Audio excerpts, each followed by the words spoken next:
네, 오늘은 주님의 부활에 관한 말씀을 함께 나누도록 하겠습니다. 다들 아시겠지만 예수님의 죽음과 부활은 예수님의 사역에 있어서 아주 핵심적인 사건입니다.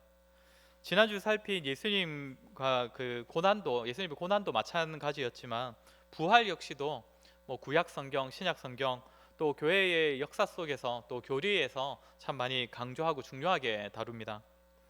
예수님께서는 제자들에게 내가 고난을 받아 죽었다가 다시 살아날 것이다 라는 말씀을 자주 하셨습니다. 그리고 이후에 바울을 비롯하여 사도들이 또 복음을 기록한 내용들을 보면 예수님의 복음에 대하여서 말을 할 때에 예수님의 죽음과 부활이라는 그런 표현을 또 자주 사용했습니다. 우리는 복음을 예수님과 예수님께서 하신 일이라고 이렇게 간단하게 정의를 해볼 수 있는데, 또 거기서 예수님께서 하신 일이라고 할 때에 그 예수님의 사역을 감추려면 또 크게 두 가지, 예수님의 죽음과 또 예수님의 부활이라고 말을 할 수 있을 것입니다. 지난주에 우리 살폈던 그 예수님의 고난과 죽으심도 미리 보여주는, 그 예수님께서 장차 죽으실 것이다라는 것을 미리 보여주는 예표 또 예언 상징들이 많이 있었습니다. 그런데 예수님의 죽음에 대하여서는 주로 구약 성경에서 많이 예표하고 있다면, 예수님의 부활은 신약 성경, 또 그것도 예수님의 사역하시는 그 장면에서 이 예수님의 부활에 대한 예표들이 자주 나타납니다. 물론 예수님의 고난이라고 해서 신약에는 아예 안 나타나는 것이 아니고, 또 예수님의 부활은 구약에서 전혀 안 나타나는 것은 아니고 주로 그렇다는 것입니다. 예수님께서는 부활을 미리 알려주시고 또 맛보여 주신 사건, 또 죽은 자를 살려주신 사건들이 많이 있었습니다. 떠오르시는 사건들이 있으실 텐데, 회당장 야이로의 딸을 살려주신 사건이 있었고, 또 나인성 과부의 아들을 살려주신 사건도 있었습니다. 또 우리가 잘 아는 이 나사로는 장사한 지 나흘이 지났을 때 이미 시체에서 썩은 냄새가 나고 있는 상황에서도 예수님께서 다시 살려주신 그런 예가 있습니다. 그리고 예수님께서 십자가에 달려 돌아가셨을 때에 마태복음 27장의 기록을 보면 당시에 무덤이 열리고 그 무덤 속에서 잠자던 성도들이 많이 일어났다라는 기록을 볼 수 있습니다. 이 모든 것들이 이제 장차 예수님께서 부활하실 것에 대한 미리 보여주는 예표들이었습니다. 예수님의 부활에 대한 예표가 이렇게나 많다는 것은 그만큼이나 예수님의 부활이 아주 중요하고 또 핵심적인 그런 사건이다라고 보여주는 것 아니겠습니까? 지난 특별 새벽기도 기간에 이제 요한복음 말씀으로 예수님께서 잡히시던 때부터 예수님께서 십자가에서 죽으시고 무덤에 장사되신 그 이야기까지를 살폈는데, 오늘은 이어지는 본문을 통하여서 예수님의 부활 사건에 대해서 살피고 또 그것이 우리에게 어떤 의미가 있는지를 함께 나누도록 하겠습니다. 먼저 본문을 좀 한번 살피도록 하겠습니다. 오늘 본문을 보시면 1절을 보시면 예수님의 부활은 안식 후 첫날에 벌어진 사건임을 우리가 알 수 있습니다. 그러니까 예수님께서 부활하신 날은 우리가 지금 지키는 주일이라는 것입니다. 이날 마리아가 예수님의 무덤에 갔습니다. 다른 복음서를 보면 마리아 외에도 아마 다른 여자들이 더 있었을 것으로 보입니다. 아무튼 마리아가 예수님의 무덤에 가서 보니 무덤의 입구를 막는 돌이 옮겨져서 무덤이 열려 있는 것을 보고 놀래서 2절에 이제 베드로와 또 예수님께서 사랑하시던 다른 제자, 그러니까 요한복음을 기록한 요한을 뜻합니다. 이 두 제자에게 빨리 가서 이 이야기를 전합니다. 마리아가 무덤 안을 확인하지도 않고 이렇게 돌이 옮겨진 것만으로도 놀래서 제자들에게 가서 보고를 한 것인데, 이것은 이유가 있습니다. 이스라엘의 무덤을 사진으로 보셨거나 또 이야기로 들으신 분이 많이 계실 텐데, 아주 큰 바위에 굴을 파서는 그 입구를 또 큰 돌을 굴려가지고 입구를 막아두는 식으로 이스라엘의 무덤은 이렇게 존재를 하는데, 그 입구를 막는 돌을 굴릴 때 보면 경사가 살짝 져 있어가지고 입구를 닫을 때는 이제 내리막길로 굴리기 때문에 상대적으로 무덤을 닫기는 쉽고, 이제 반대로 그 오르막길이 되기 때문에 무덤을 열 때는 상당히 어렵습니다. 그런데 지금 마리아가 와보니 무덤 문이 열려 있는 것입니다. 그리고 마리아가 생각할 때에 이 일은 한두 사람의 소행이 아니라 어떤 집단이 개입했을 것이라고 판단을 했을 것입니다. 유대인들이나 로마인들이나 아니면 그 당시에 상당히 많았다고 알려지는 도굴꾼들이 또 예수님의 시체를 가져갔을 수도 있겠다라고 판단을 했을 것입니다. 그래서 마리아는 입구의 상태만을 보고도 그렇게 달려가서 제자들에게 알렸습니다. 이에 베드로와 다른 제자 요한이 이렇게 무덤으로 달려갑니다. 이 베드로보다 요한이 더 빠르게 도착했다고 하는데, 알려지기로는 베드로보다 요한이 나이가 상당히 좀 젊었다고 알려지는데, 아마 그래서 먼저 도착했을 것 같습니다. 먼저 도착한 요한은 5절을 보면 세마포가 그냥 그대로 자리에 놓여 있는 것을 보고는 그것만 확인하고 들어가지는 않았고, 6절에서 뒤에 도착한 베드로는 곧바로 무덤 안에 들어가서 모든 상황을 살폈다고 합니다. 그 무덤 안의 광경이 어떠했는지가 이제 7절에 기록되어 있는데, 머리를 쌌던 수건은 세마포와 함께 놓이지 않고 딴 곳에 쌌던 대로 놓여 있더라라고 합니다. 이게 무슨 말인지 아시겠습니까? 이게 무슨 말이냐면, 시체를 무덤에 넣기 전에 머리는 수건으로 싸고 몸은 세마포로 싸서 시체를 무덤 안에 이렇게 눕히는데, 얼굴을 쌌던 수건은 그대로 머리 쪽에, 또 그리고 몸을 쌌던 세마포는 그대로 몸 쪽에 그대로 떨어져서 그렇게 놓여 있었다는 것입니다. 그러니까 수건과 세마포는 그대로 그 위치 그대로 있는데, 이제 몸만 사라져서 이제 그대로 이제 수건과 세마포가 그대로 거기에 쌓여 있는 것이죠. 8절을 보면 베드로를 따라 들어간 그 다른 제자도 이제 그 광경을 보았고 그제서 믿었다고 합니다. 즉 현재 벌어진 이 일은 로마 군인이나 유대인들이 예수님의 시체를 어떻게 하려고 가져간 것도 아니고, 도굴꾼들이 독을 하려고 옮긴 것도 아니고, 말 그대로 옷과 수건은 그대로 있는데 예수님의 시신만 사라진 것이니, 예수님께서 이전에 계속 말씀하셨던 대로 부활하셨구나, 이 사실을 확인하고 또 믿었다는 그런 의미입니다. 그런데 9절에서 요한이 이제 이 복음서를 기록한 요한이 코멘트를 하나 딱 다른 게 무엇이냐면, 그들은 성경에 그가 죽은 자 가운데서 다시 살아나야 하리라 하신 말씀을 아직 알지 못하더라라고 합니다. 그러니까 무덤에서 예수님의 시체가 사라진 것을 보았지만, 그래서 베드로와 요한이 예수님께서 부활하셨다는 그 사실을 믿긴 믿었지만, 예수님의 가르침, 그러니까 예수님께서 죽은 자 가운데서 살아나야 하리라는 그 말씀이 담고 있는 의미는 아직까지도 알지 못했다는 것입니다. 다시 말해 부활이라는 사건이 일어났고 그것을 눈으로 목격했는데, 그래서 뭐 어쩌라고, 약간 이런 식인 거죠. 여기서 잠시 하나 말씀드리고 싶은 것은, 이 구절에서 지금 요한이 고백하는 것 아니겠습니까? 요한은 이제 훗날에 이 기록을 하면서 그때 당시에 내가 예수님의 부활을 믿기는 했지만 그게 도대체 그래서 어떤 의미인지는 내가 그때까지는 아직 알지 못하였다, 이런 식으로 기록한 것인데, 당시 자신이 예수님의 시체가 사라진 것을 보고도 말씀대로 부활하셨구나까지는 믿었지만 그것만으로는 사실 부족했었다, 이 고백을 하는 것입니다. 요한이 부활의 사실을 확인한 것만으로는 부족하다는 것입니다. 중요한 것은 과연 그 부활이 어떤 의미인지를 아는 것이 더 중요하다는 것이죠. 예수님께서 사역하시면서 수많은 기적들을 많이 보여주셨지 않습니까? 그 모든 기적들은 단지 예수님은 이런 신기한 것도 행할 수 있어, 예수님께는 이 정도의 능력이 있어, 이것만을 보여주는 것이 아니라 예수님께서 어떤 분이신지를 나타내는 하나하나의 그 기적들이 다 의미가 있는 것입니다. 마찬가지로 예수님의 부활 역시도 예수님께서 내가 어느 정도의 능력이 있냐면 내가 죽었다가 살아날 수 있는 능력도 있다, 이걸 보여주시는 정도가 아니라, 처음에도 말씀드렸듯이 예수님의 부활은 아주 중요한 예수님의 사역이고, 그렇게 이 부활이 우리에게 나타내 보여주는 내용이, 그 의미가 있다는 것입니다. 그저 예수님이 부활하셨구나, 역시 능력이 있으시네, 물론 이 정도로 믿는 것도 상당히 귀하다고 볼 수 있는데, 그러나 말씀을 통하여 계시된 그 부활의 의미를 아는 것, 그 의미를 아는 것이 참 중요합니다. 단지 또 다른 기적 하나 정도를 경험한 것이 아니라 여기에 더하여 말씀의 가르침을 깨달아 알 때에, 부활을 목격한 것만이 아니라 그 부활의 의미가 무엇인지를 진정으로 깨달을 때에 그 부활의 능력이 비로소 그 성도의 것이 된다는 것입니다. 그렇게 우리는 예수님의 빈 무덤을 우리는 직접 확인한 사람들이 아니지만 그 눈으로 확인한 그때 그 사람들을 많이 부러워할 필요는 없습니다. 물론 보았으면 더 좋았을 수도 있겠죠.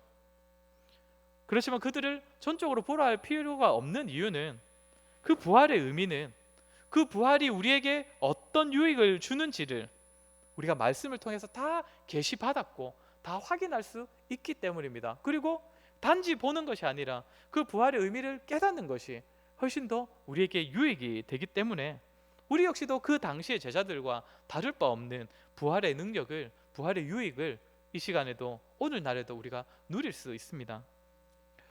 이어서 내용을 계속 한번 살피도록 하겠습니다. 11절부터는 마리아에게 있었던 일을 기록을 하고 있는데, 예수님을 참 많이 사랑하고 예수님을 따랐던 이 마리아이기 때문에 마리아는 그저 마리아도 아직까지는 그 의미를 잘 알지 못하기 때문에 무덤 밖에서 그저 울고 있었습니다. 아마도 베드로와 요한도 예수님의 부활을 믿긴 했지만 그것이 의미하는 바를 알지 못하였기 때문에 마리아에게 뭔가 더 설명해 줄 수도 없었을 것이고, 그렇기 때문에 마리아는 그저 예수님의 시체가 없어졌다는 그 사실로 인하여서 계속 충격받아서 울고 있었던 것으로 보입니다. 그러다가 무덤 안을 들여다보니까 2명의 천사가 있었다고 합니다. 천사가 마리아에게 왜 우느냐고 묻고 마리아는 예수님의 시체가 사라져서 운다고 대답을 합니다. 이 기록은 이제 마태복음의 기록과는 조금 차이가 있습니다. 마태복음은 천사가 마리아에게 왜 우느냐고 물은 뒤에 또 너 지금 이렇게 울고 있을 때가 아니다, 예수님은 다시 살아나셨어 라고 책망하기도 하고, 또 천사들이 이제 제자들에게 빨리 소식을 전하라고 이렇게 파송한 것처럼 이렇게 기록을 하는데, 마태복음은 아무래도 그 마리아가 소식을 전해야 된다, 소식을 전하는 측면에 좀 집중해서 기록을 했던 반면에, 요한복음은 예수님께서 부활하셨다는 그 사실 자체를 이제 기록하고 묘사하는 데 초점을 맞추고 있기 때문에 약간의 차이를 보이고 있습니다.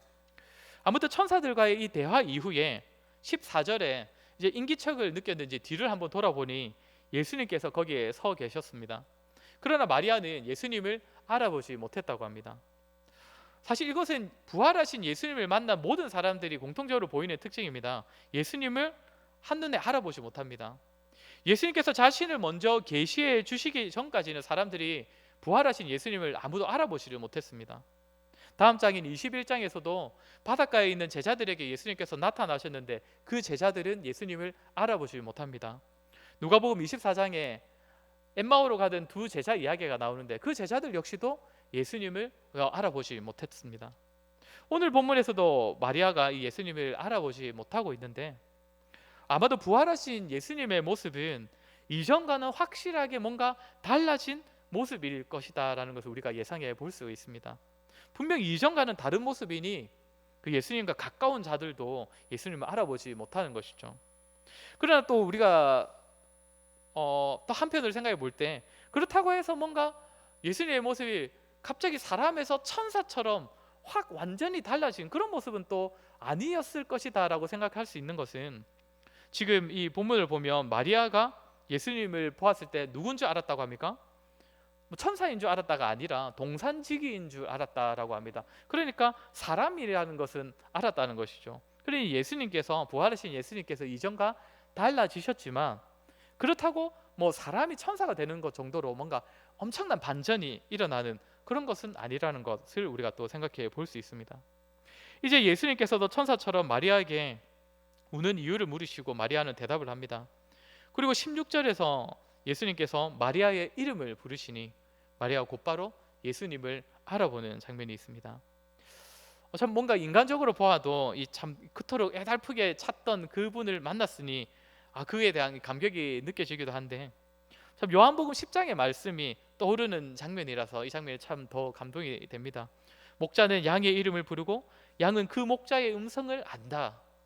요한이 기록하는 그 말씀인데, 여기서 딱 그 말씀대로 예수님이 양인 마리아를 부르시고 양인 그 양인 마리아는 예수님의 음성을 들었을 때 예수님이심을 알고 반응하는 장면을 볼 수 있습니다. 그리고 17절에서는 예수님께서는 너무 감격하고만 있는 이 마리아에게 나를 붙들지 말라고 하십니다. 이것은 2가지 정도로 추측해 볼 수 있는데, 그 의미를 뒤에 이어지는 내가 아직 아버지께로 올라가지 아니하였노라 라는 말씀을 보시면, 너 그렇게 나를 붙들어서 서둘 필요 없다, 나를 붙들 필요 없다, 내가 아직까지 너희와 함께 있을 시간이 더 있다, 아직까지는 내가 아버지께로 올라가지 아니한다, 그렇기 때문에 서둘지 마라, 이런 의미로도 볼 수 있을 것이고, 또 하나는 지금 나를 붙잡고 있을 시간이 아니라 넌 빨리 가서 내가 살아난 이것을 다른 사람들에게 전해야 한다 라는 차원에서 이 말씀을 하신 것도 있습니다. 뭐 어느 쪽으로 보더라도 크게 지장은 없습니다. 아무튼 예수님께서는 마리아에게 이 부활의 소식을 형제들에게 알리라고 말씀하시고, 이제 18절에 마리아는 제자들에게 자신이 부활하신 예수님을 보았고 예수님께서 나를 그 소식을 전하도록 보내셨다라는 이야기를 그렇게 제자들에게 전합니다. 이상이 요한복음에서 나타난 예수님의 부활 이야기입니다. 물론 본문 뒤로도 부활하신 예수님께서 제자들을 만나시고 얘기하시는 장면들이 이어지지만 예수님이 부활하신 그것만을 직접적으로 다루는 본문은 오늘 본문입니다. 이제 우리가 이 이야기를 통해서 예수님의 부활과 관련하여 기억해야 할 것을 한 크게 세 가지 정도로 말씀을 드리고자 합니다. 가장 먼저는 예수님의 부활은 역사적인 사건이라는 것입니다. 역사 속에서 일어난 실제적인 사건이라는 의미입니다. 성경에는 실제로 발생한 사건들과 또 실제로 발생하지 않았던 뭔가 환상 또 예언 이런 이야기들이 다 성경에 담겨 있다 보니 때로는 역사적으로 실제로 발생한 사건을 그거는 실제로 발생한 것은 아닐 것이다 라고 그렇게 지어낸 이야기로만 받아들이는 그런 사람들이 있습니다. 우리가 흔히 자유주의 신학자라고 이렇게 말하는 사람들인데, 그 사람들은 예수님의 부활도 처음부터 예수님이 죽은 것이 아니었을 것이다 라고 생각을 해버리든지, 아니면 죽은 뒤에 제자들이 예수님의 시체를 어디에 따로 숨겨놓고는 부활한 것이다 라고 속였을 것이다 이렇게 주장을 합니다. 그러니까 그 사람들은 상식적으로 이해가 되지 않거나 이성적으로 납득하기 어려운 그 성경의 모든 내용들은 다 자기들이 재해석을 해버립니다. 그러니 예수님의 부활도 자신들의 상식선에서 뭐 어떤 일이 있어서 부활인 것처럼 착각하게 된 것이다 이렇게 주장을 해버리는 것이죠. 그런데 간혹 기성교회를 섬기시는 분들 중에서도 예수님의 부활에 대하여서 제대로 받아들이지 못하는 분들이 계시다고 합니다. 저는 아직 만나본 적은 없는데 사람이 죽었다가 살아났다는 개념은 이 사람의 머릿속으로는 도무지 이해하기 힘든, 그리고 납득하기 힘든 개념이다 보니 이해할 수 있을 정도로만 걸러서 받아들인다는 것이죠. 그러니까 내가 하나님을 믿고 예수님 믿으면 됐지, 굳이 예수님이 부활을 하셨는지 진짜인지 아닌지 그런 것까지 제가 믿고 다 알아야 됩니까? 라고 한다는 것입니다. 그러나 성도 여러분, 제가 이 사건을 시작하면서도 말씀드렸다시피 예수님의 부활은 예수님의 사역에 있어서 그리고 복음의 내용에 있어서 아주 핵심적인 사건이고, 수많은 사건들이 이 사건을 예표하고 있습니다. 반드시 일어날 것이다 라고 미리 예언되었고 예표하는 사건들이 상당히 많이 있었다는 것입니다. 그러니 예수님의 부활은 반드시 일어나야 할 사건이고 반드시 일어난 사건입니다. 예수님의 부활을 역사적 사건으로 받아들일 수 있는 이유는 먼저는 성경 안의 증거들에서 찾아볼 수 있는데, 요한복음을 기록한 요한은 예수님의 죽으심과 부활을 기록할 때 다른 복음서와 약간의 차이를 보이는 점이 있는데, 먼저는 예수님의 죽음과 부활이 미리 예언된 말씀, 또 예수님이 미리 가르쳐 주신 말씀의 성취라는 점을 계속적으로 강조하고 또 반복해서 알려주고 있습니다. 즉 언젠가는 반드시 일어날 것이라고 했던 그 말씀들이 다 예수님의 죽음과 부활을 가리키고 상징한 말씀이라는 것을 계속해서 반복하고 있다는 것입니다. 그러니 예수님의 부활은 앞으로 일어날 어떤 사건에 대하여서 미리 상징적으로 보여주는 예표가 아니고 예수님의 부활은 성취입니다. 성취. 다른 사건들이 예수님의 부활을 예표해서 보여준 것이고 예수님의 부활은 성취이죠. 실제로 일어나는 사건이라는 겁니다. 그리고 또 요한은 예수님의 죽으심과 부활을 기록하면서 중간중간에 그 사건을 목격한 사람들이 있었다는 것을 계속적으로 언급하고 있습니다. 사건마다 누가 그때 그 사건을 보고 있었는지, 그 장면에 누가 목격하고 있었는지, 또 더 구체적인 경우에는 누군가가 그걸 목격하고는 이런 말로 증언하더라, 이런 얘기까지 다 담고 있습니다. 역사적으로 실제로 일어났다는 것을 굉장히 강조하고 있다는 것이죠. 그리고 부활이 역사적인 사건이라는 증거를 하나만 더 말씀을 드리자면, 여러분들께서도 대부분의 사도들이, 그러니까 예수님의 11 제자들 사도들이 순교를 당했다는 것을 들어보셨을 것입니다. 물론 성경에서 기록된 순교는 확실하지는 않는데 스데반 그리고 야고보, 좀 더 넓게 보자면 세례 요한 정도가 실제로 성경에 기록된 순교자들이고, 다른 제자들이 실제로 순교했는지를 성경에서는 기록하고 있지는 않습니다. 그러나 정황상 그리고 초대교회 때의 기록이나 이야기를 들어보면 아마도 제자들 대부분이 다 순교를 당했던 것 같습니다. 아니 적어도 복음을 전하다가 옥에 갇히고 얻어맞고 죽을 위기에 놓이는 것은 모든 제자들이 다 여러 번 겪었던 일들입니다. 그런데 여러분, 만약에 이 제자들이 앞서 그 자유주의 신학자들이 주장하는 대로 예수님의 시체를 숨겨놓고서는 다른 사람들에게 거짓말을 했다면, 부활이라고 거짓말을 했다면, 이 사람들은 전부 다 자신들의 그 거짓말을 끝까지 들키지 않기 위하여서 자신들의 목숨을 버린 것이 됩니다. 그저 다른 사람들 한번 속여보려고 순교까지 당한 것이 되는 겁니다. 과연 어떤 사람이 자신의 거짓말을 끝까지 고수하기 위하여서 순교까지 당할 그런 사람들이 누가 있겠습니까? 제자들 뿐입니까? 초대교회 수많은 성도들이 사자굴에 던져지고 고문을 당하고 계속 굴 속에 숨어 살아야 했습니다. 그들에게 부활의 소망이 없었다면 어떻게 그런 삶을 살아갈 수가 있었겠습니까? 우리는 성경의 기록을 보더라도, 또 성경 외의 당시 그 시대를 말하는 성경 외의 기록을 보더라도 예수님의 부활은 반드시 일어난 역사적 사건이라는 사실을 우리가 알 수 있습니다. 그렇다면 두 번째로, 그 예수님의 부활이 그 역사적으로 일어났다는 그 사실이 과연 오늘날 우리와 무슨 상관이 있습니까? 아무 상관이 없다면 이렇게 강조해서 증명하고 말씀드릴 필요가 없겠지요, 당연히.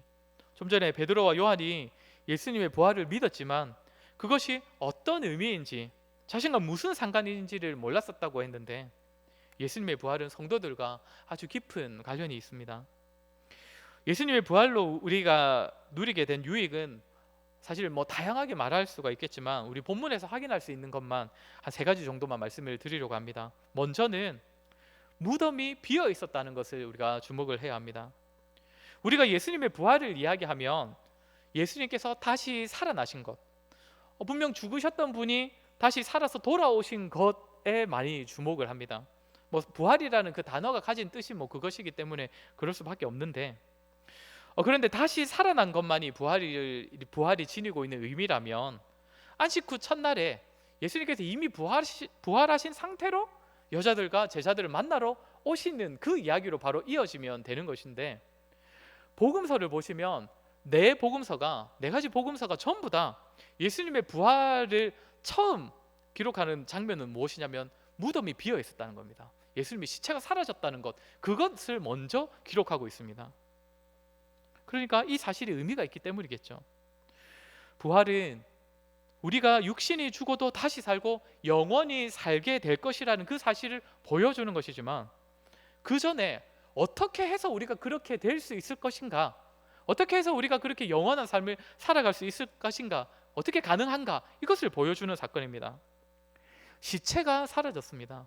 무덤이 비었습니다.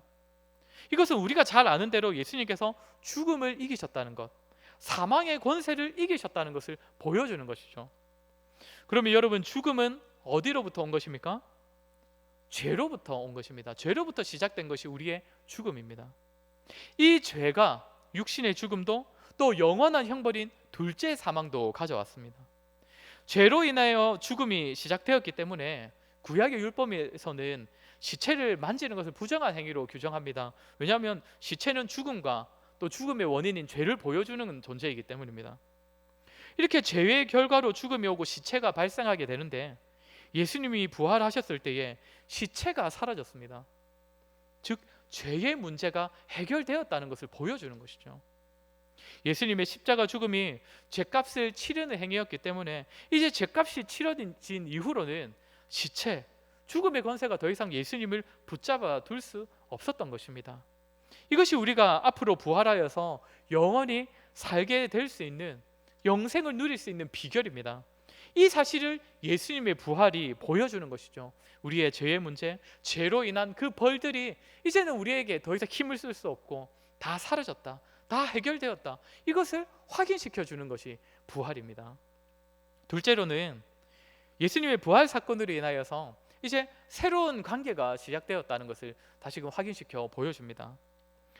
오늘 보면 17절을 보시면 예수님께서 마리아에게 제자들에게 가서 나의 부활을 전하라고 이렇게 말씀하실 때, 너는 내 형제들에게 가서 이르되 내가 내 아버지 곧 너희 아버지 내 하나님 곧 너희 하나님께로 올라간다 하라 하시니.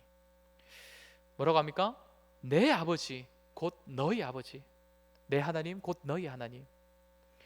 예수님께서는 사역하시면서 지속적으로 하나님이 나의 아버지시다 이런 고백을 자주 하셨습니다. 그러나 제자들에게 우리 하나님께서 너희 아버지가 되신다 하는 이야기를 전혀 하지 않으신 건 아니지만 별로 그렇게 자주 하시지는 않았습니다. 그런데 오늘 본문을 보시면 예수님께서 자신이 가는 곳이 어디인지를 알리실 때 내 아버지이시고 곧 너희 아버지이신 그분께로 내가 갈 것이다. 게다가 마리아에게 뭐랍니까? 나의 제자들에게 가서 이 부활을 전해라고 하시지 않고 너는 내 형제들에게 가서 이것을 전하라 이렇게 말씀을 하십니다. 하나님께서 아버지가 되시고 예수님께서는 형제가 되는 그 관계가 시작되었다, 이 말씀을 전하는 것이죠. 물론 이 관계는 이전부터 시작된 관계이긴 합니다만 부활을 통하여서 확정하시는 것입니다. 못 박으시는 것입니다. 내 형제들아, 나는 이제 내 아버지 곧 너희의 아버지께로 올라갈 것이다. 히브리서 2장 11절을 보면 거룩하게 하시는 이와 거룩하게 함을 입은 자들이 다 한 근원에서 난지라 그러므로 형제라 부르시기를 부끄러워하지 아니하시고. 예수님께서 우리를 형제로 여기신다고 합니다. 그런데 보면 예수님께서는 누구 때문에 그렇게 고생하시고 고난당하시고 십자가에 못 박히셨습니까? 우리 때문에, 우리를 대신하여 그 모든 고난을 다 당하셨지만 그런 우리를 부끄러워하지 아니하시고 형제라 여겨주신다고 합니다. 이것이 우리의 신분이고 예수님의 부활 때에 우리의 신분을 확인시켜 준 것입니다. 너희는, 내가 너희 때문에 죽었지만 너희는 그래도 나의 형제고 우리 하나님의 아들들이다. 이후에 성령께서 오시면 로마서 8장 15절에 말씀하신 대로 성부 하나님을 믿는 자들이 이제는 직접 자기 입으로도 아버지, 하나님을 아빠 아버지라고 부르는 그날이 온다고 합니다. 그리고 세 번째로 예수님의 부활이 우리에게 주는 유익은 그 예수님의 부활이 우리가 장차 부활하게 될 것임을 보여주는 보증이자 확증이기 때문입니다. 우리는 예수님께서 부활하셨기 때문에 우리 역시 부활할 것이다 라는 그것을 알 수 있습니다. 이것을 잘 표현해 주는 구절이 고린도전서 15장 20절입니다. 그러나 이제 그리스도께서 죽은 자 가운데서 다시 살아나사 잠자는 자들의 첫 열매가 되셨도다. 예수님의 부활은 첫 열매이고, 그럼 우리는 무엇입니까? 우리는 다음 열매들입니다. 열매는 하나만 맺히는 일이 없습니다. 하나의 열매를 맺었다면 반드시 다른 열매들도 따라서 맺히게 됩니다. 성경을 보면 예수님의 부활을 죽은 자들 가운데서 다시 살아나셨다라고 표현을 합니다. 죽은 자들 가운데서 살아나셨다. 그런데 이 말씀은 모든 사람은 다 죽었지만 우리 예수님 혼자는 살아나셨다, 이 이야기를 하는 것이 아니라 여기서 말하는 모든 죽은 자들은 모든 믿는 자들 중에 죽은 자들을 의미합니다. 그러니까 모든 믿는 자들 중에 먼저 살아나셨다, 이 말을 하는 것입니다. 그러니까 죽은 자들 가운데서 다시 살아나셨다는 이 표현도 좀 전에 말한 것처럼 부활의 첫 열매, 예수님께서 믿는 자들 중에 먼저 살아나셨으니 나중에 이 예수님을 믿는 자들도 다 따라서 부활할 것이다, 이 의미가 다 내포되어 있는 표현입니다. 죽은 자들 중에 살아나셨다는 표현은. 그런데 로마서 1장 4절을 보면, 제가 이건 전에 새벽기도 때 한번 나눴던 말씀인데, 예수님께서 죽은 자들 가운데서 다시 살아나심으로써 예수님께서 하나님의 아들이시다, 예수님께서 하나님이심이 선포되었다고 합니다. 즉 예수님께서 부활의 첫 열매가 되신 그 사건이 예수님이 하나님으로 선포되는 사건이라고 합니다. 그런데 부활의 첫 열매라는 표현에는 무엇이 포함된다고 했습니까? 다음 열매들, 그러니까 우리의 부활, 모든 믿는 자들의 부활이 포함되었다고 했습니다. 그러니까 예수님께서 부활하셔서 하나님의 아들로 선포되신 것은 예수님 혼자 부활한 사건만을 말하지 않고 부활의 첫 열매인 예수님의 부활과 나중에 뒤따라올 모든 자들의 부활도 포함되어서 그거 다 포함해서 예수님께서 하나님이시다, 하나님의 아들이시다가 확증된 사건이라는 것이죠. 좀 더 쉽게 말하면 이런 겁니다. 지금 예수님께서 내가 부활함으로써 내가 하나님의 아들임을 보여줄게, 증명해줄게, 하나님의 영광을 나타낼게. 그런데 나만 부활하는 것이 아니라 나의 형제들인 너희들도 다 부활시켜 줌으로써 내가 하나님의 아들이라는 것을 너희들에게 증명해 보여주겠다.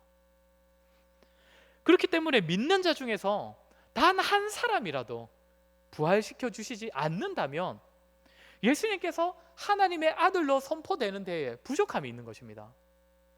그러니 하나님께서는 모든 믿는 자들을 반드시 부활시켜 주셔야만 합니다.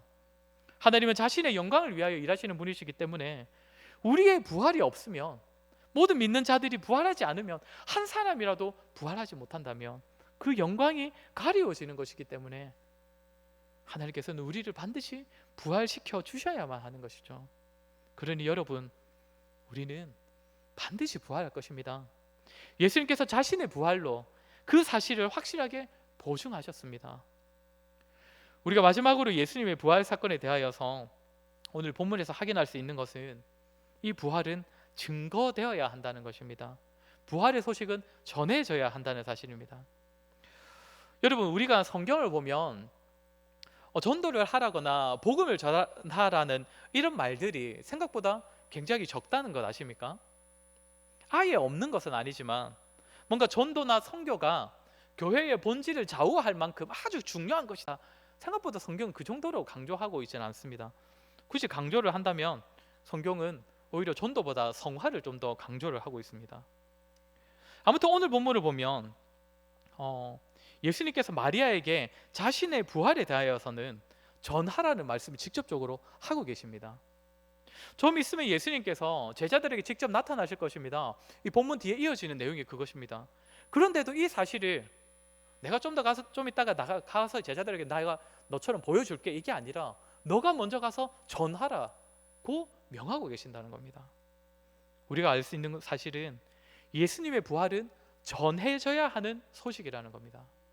복음을 전할 때도 그 복음의 내용에 반드시 포함되어 있어야 하는 것은 우리 하나님은 그저 좋은 분이십니다가 아니라 부활하신 분이십니다, 이것이 반드시 포함되어 있어야 한다는 것이죠. 사실 성탄절을 세상 사람들에게 너무 알려져서, 물론 이 세상 사람들에게는 성탄절이 예수님께서 태어나신 날이다 이런 의미가 아니겠지만, 물론 기분 좋은 빨간 날 정도겠지만, 아무튼 너무 알려져서 별로 의미가 없는 것 같고, 반대로 부활절은 예수님께서 전하라고 하셨지만 때때로 이 교회들이 너무 교회 안에서만 기뻐하고 있는 거 아닌가 하는 생각이 들어집니다. 우리는 예수님의 부활의 소식을 전하기 위하여서 노력해야 합니다. 좀 전에도 말씀드렸지만 예수님의 부활에는 예수님의 고난과 죽음이 전제되어 있기 때문에 예수님께서 부활하셨다 이 사실만 전하더라도 우리 예수님께서는 죄와 사마의 권세를 다 이기셨다, 다 해결하셨다, 이 내용들 다 포함되어 있기 때문에 예수님께서 어떻게 보면 부활을 전하라고 하시는 것 같습니다. 그 사실이 그게 부활에만 해도 부활의 그 복음의 전반적인 사실이 다 들어있기 때문입니다. 우리가 예수님의 부활을 알고 믿는다면 이젠 우리 역시도 부활의 증인으로서 삶을 살아야 합니다. 우리가 여기서 하나만 더 살펴볼 것은 부활의 소식을 전하는 첫 사람이, 그 첫 번째 역할을 한 사람이 막달라 마리아, 이 여인에게 맡겨졌다는 사실을 우리가 주목할 필요가 있습니다. 들어보셨겠지만 유대인의 사회에서 여자와 아이들의 신분은 상당히 낮은 위치에 속하였습니다. 이것을 보여주는 다양한 예가 있는데 그중 하나가 무엇이냐면, 여자는 재판에서 증인의 역할을 할 수가 없었습니다. 실제로 어떤 사건을 목격했다 하더라도 그 여자는 증언할 수 있는 자격도 없고 힘이 없었습니다. 그런데 증인으로서 역할을 할 수 없는 이 여인에게 증인으로서의 역할을 맡기신 겁니다. 여자의 막달라 마리아에게 예수님께서는 자신의 부활의 첫 소식을 전하도록 하십니다. 어떤 의미가 있겠습니까? 부활의 증인, 예수님의 부활을 증거할 자격에는 이 세상의 기준은 아무 의미가 없다는 것입니다. 아무 필요가 없다는 것입니다. 그저 예수님을 너무 사랑했고 예수님의 시체가 없는 상황에서 아무것도 할 수 없어서 눈물만 흘려야 했던 이 여인에게, 또 사회적으로도 증인의 역할을 감당할 수 없는 그런 자격이 없는 신분이었던 그녀에게 예수님께서는 부활을 전하는 첫 사람으로 세워주셨다는 겁니다. 사회적으로는 너가 말하는 것은 못 믿겠다, 너는 그런 말 할 자격이 없다, 그렇게 지탄받을지는 몰라도 예수님께서는 그녀를 아시고 그녀를 인정하시고 그녀를 자신의 부활을 증언할 첫 사람으로 세워주셨습니다. 좀 전에 우리는 모두가 부활의 증인이라고 말씀드렸습니다. 그 일을 감당함에 있어서는 우리의 형편, 우리의 환경, 우리의 실력, 우리의 사회적 위치, 그 어떤 것도 우리의 증인의 자격을 규정할 수 없습니다. 학생들 입장에서는 예전부터 학생 사역을 하다 보니까 꼭 그런 사람도 있었습니다. 아유 목사님, 그래도 공부를 잘하는 학생이 전도를 해야 말이 먹히지 않겠습니까? 청년들 입장에서는 그래도 내가 좀 확실하게 사회적으로 자리를 잡은 뒤에 전도해야 사람들이 제 말을 들어주지 않을까요? 어른 성도님들께서도 아이고 제 주제에 무슨 전도를 하겠습니까? 네, 그런 말 하는 것들을 다 이해는 됩니다. 그런데 이런 말들은 우리의 조건과 자격을 보지 않으시고 그런 거 따지지 않으시고 우리를 부활의 증인으로 삼으신 예수 그리스도 앞에서 이런 말들을 하는 것은 절대 겸손이 아니라 오히려 교만의 말들입니다. 예수님께서 아무 조건을 묻지도 따지지도 않으시고 우리를 증인 삼으시겠다는데 왜 우리가 안 된다고 합니까? 왜 우리가 부족하다고 합니까? 예수님께서 우리의 조건을 보시지 않으신다고 하는데 왜 우리가 조건을 따지는 것입니까? 네, 물론 우리 모두가 부족합니다. 받은 은혜에 비하며 너무나 초라하게 살아갑니다. 부족한 믿음으로 살아갑니다. 사회적으로도 정말 당당하고 떳떳하게 내세울 만한 위치가 아닐 수도 있습니다. 그럼에도 불구하고 예수님의 증인은 그런 조건들로 세워지지 않습니다. 그리고 무엇보다 주의 복음은, 부활의 소식은 누군가의 자격 때문에, 누군가의 조건 때문에 전해지지 않습니다. 약한 자들, 힘없는 자들, 잡히고 갇히고 죽어야만 했던 그 자들을 통하여서 우리 주님의 부활은 전해졌습니다. 지금까지도 이어져 왔습니다. 예수님의 고난과 죽음에서도 확인했듯이 이 세상의 눈으로 보기에는 그 약함들이, 패배들이, 실패가 오히려 복음이 전해지는 데에는 강함으로 드러났던 것입니다. 그러니 우리 모두가 부활의 증인으로 삶을 살아낼 수가 있습니다. 말씀을 마무리하겠습니다. 예수님의 부활은 분명 우리에게는 복된 소식이고 유익이 됩니다. 우리는 예수님의 부활에서 우리의 죄가 완전히 사함받았다는 그 사실을 확인할 수 있고, 우리가 하나님의 자녀, 예수님의 형제가 되었음을 다시금 확인할 수 있으며, 무엇보다 예수님의 그 부활이 우리의 영원한 부활을, 영원한 삶과 부활을 보증해 준다는 그 사실을 확인할 수 있습니다. 이 모든 사실을 믿음으로 누리는 저와 여러분이 되기를 간절히 바랍니다. 나아가 이렇게 복된 부활의 소식을 기회가 되는 대로 전할 수 있는 저와 여러분이 되기를 주의 이름으로 간절히 소원합니다. 우리 말씀을 기억하며 같이 한번 기도하도록 하겠습니다. 예수님의 부활이 단지 예수님의 능력이 나타난 사건 정도로 기억하는 것이 아니라 예수님의 부활이 우리에게 허락하는 그 유익들을, 그 부활의 유익들을 누리는 우리가 되게 하여 주시옵소서.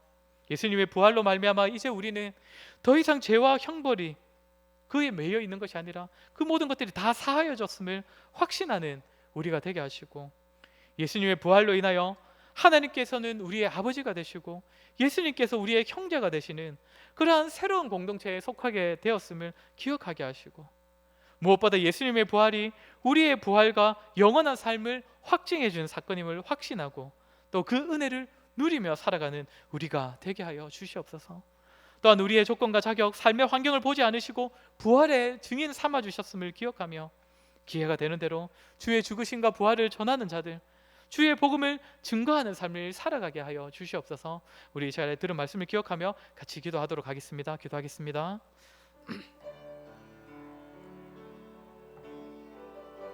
참 좋으신 하나님, 참 하나님께서 참 부활하셔서 우리에게 참 많은 복들을 허락하심을 기억합니다. 아버지 하나님, 다시 한번 우리의 죄를 하나님께서 다 사하시고 또 우리가 그 죄의 저주에서 머물지 아니할 것임을 예수 그리스도께서 부활하심으로 말미암아 우리에게 확인시켜 주시니 참으로 감사를 드립니다.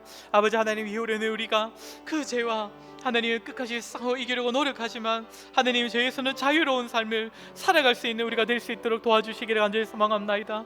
아버지 하나님께서 부활하십니다.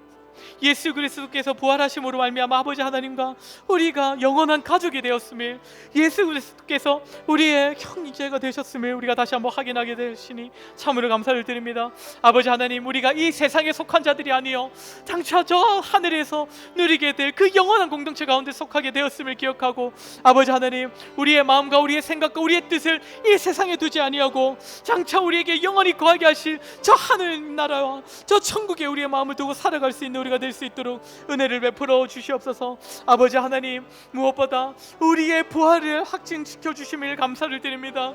아버지 하나님, 우리가 이 땅에서 살아가면서 얻는 그 모든 것들에 우리의 마음을 매지 않게 하시고, 아버지 하나님, 장차 썩어 없어질 것들에 우리의 마음을 두지 않게 하시고 저 영원한 삶이 있음을 기억하여서 아버지 하나님, 그 영원한 삶에 하나님 우리의 마음을 두고 우리의 생각과 우리의 모든 것들을 쏟고 살아가는 우리가 될 수 있도록 도와주시옵소서. 아버지 하나님, 이 세상에서 더 많은 것들을 가지려고 노력하지 않게 하시고 장차 누리게 될 그 영원한 삶에 우리의 소망을 두고 살아가게 하시고, 아버지 하나님, 무엇보다 하나님 이 부활이 복된 소식을 나만 가지고 읽는 것이 아니라 우리 교회 안에서만 누리는 것이 아니라 아버지 하나님, 장차 우리가 나아가서 이 세상 모든 사람들과도 이 부활의 복된 소식을 함께 나누는 우리가 될 수 있도록 도와주시옵소서. 아버지 하나님, 담대함을 부어주시고 아버지 하나님, 그 조건이 따로 있는 것이 아니라 이 부활은 모든 자들이 전할 수 있는 소식임을 알게 하셨사오니 아버지 하나님, 우리가 기회가 되는 대로 이 부활의 복된 소식을 하나님 전하는 자들 다 될 수 있도록 은혜를 베풀어 주시옵소서. 아버지께서 함께 해주시기 원합니다. 주님께서 주인으로 삼으셨사오니 아버지 하나님, 우리가 그 삶을 기쁘게 아버지